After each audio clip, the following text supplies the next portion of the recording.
Assalamu alaikum wa rahmatullahi ta'ala wa barakatuhu. Masu kallon mu tun da aka fara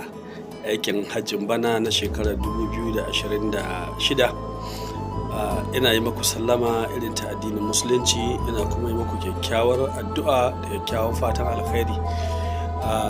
Yau shine sabuwar shekarar musulunci, wato 1 ga wata, kuma muka zo ƙarshen wato wannan shiri namu na wato aikin hajjin bana na shekarar 2025 a ƙarƙashin jagorancin shi shugaban kamfanin da Al-Muwassim Catering Services, da Al-Muwassim Real Estate, da kuma Alkayan Travel and Tours, kuma da Na'ima Idris Kitchen, wanda adireshin su yake a Saudi Arabia, wanda kuma ƙarƙashin shugabancin kuma jagorancin Sheikh Nuhu Idris Saleh Fallata. Mun yi wannan ayyuka ne na gabatar da yadda shi kamfanin da Al-Muwassim yake wato ɗaukar nauyin alhazan jihohi na ƙasashe daban-daban wurin ciyarwa, da kuma ɓangaren wato masauki shine accommodation. Musamman ita ƙasar mu Najeriya, wadda ita ce babbar ƙasa mai yawan al'umma a nahiyar Afirka, inda a wannan shekarar Allah subhanahu ta'ala ya sa ya ciyar da jihohin Kano, Jigawa, Niger, Plateau, Taraba da Adamawa. Kana kuma a ɓangaren masaukai ya ba jihar Kano masauki, da jihar Adamawa, da jihar kuma Plateau. Sai kuma a ɓangaren ƙasashen da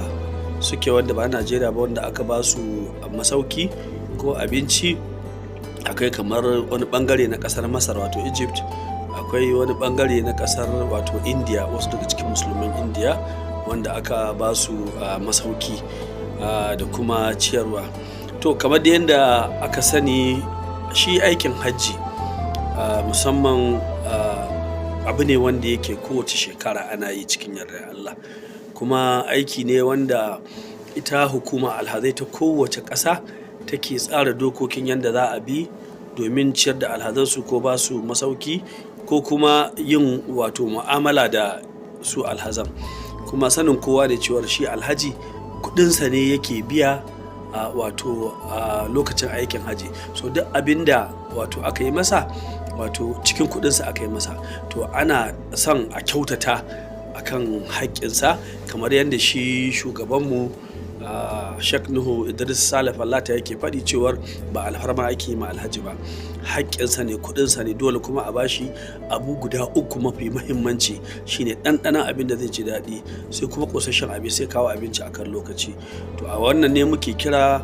ga sauran jihohi na Najeriya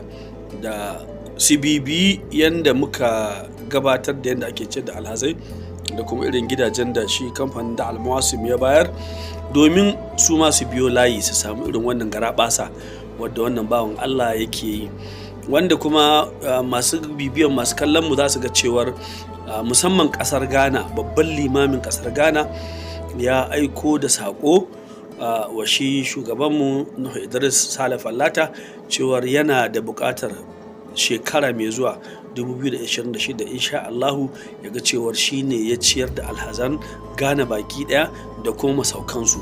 Muna fata da yarda Allah wannan sako da shi shugaban wato limamin limamai na jihar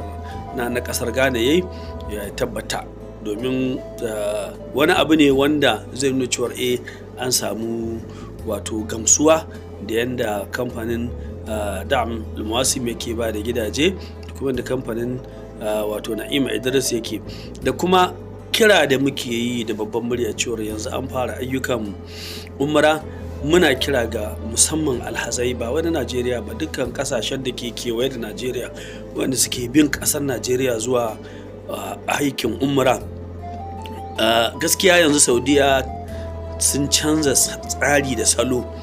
na wato shigowar baki, yanda aka yi aikin hajjin nan bisa wato matsayi na nusuk, wato nusuk shine cewar dole shigowarka ya kasance kana da lokacin shigowa da fita, kuma shigowarka a san ina za ka zauna Makka da Madina, da kuma kasancewar duk wato kamfanin da ya shigo da mutanen da ba su fita ba ko suka shigo akan kuskure, to shi wannan kamfanin yana cikin matsala. To muna roƙon dan Allah duk masu son zuwa ibada a tsarkake niyyar cewar ibada za a, kada a shiga da wata niyyar cewar a gudu, domin shi mai kamfani a ɗora mai masifa da bala'i, da kai kanka kuma in an kama ka shigo ta barauniyar hanya. Me barauniyar hanya? Aikin da aka yi maka na biza da shigowa an yi mago-mago, to kai kanka in dai ka zo hannun hukumar nan kafin ka tafi akwai ƙwaƙƙwarar tara.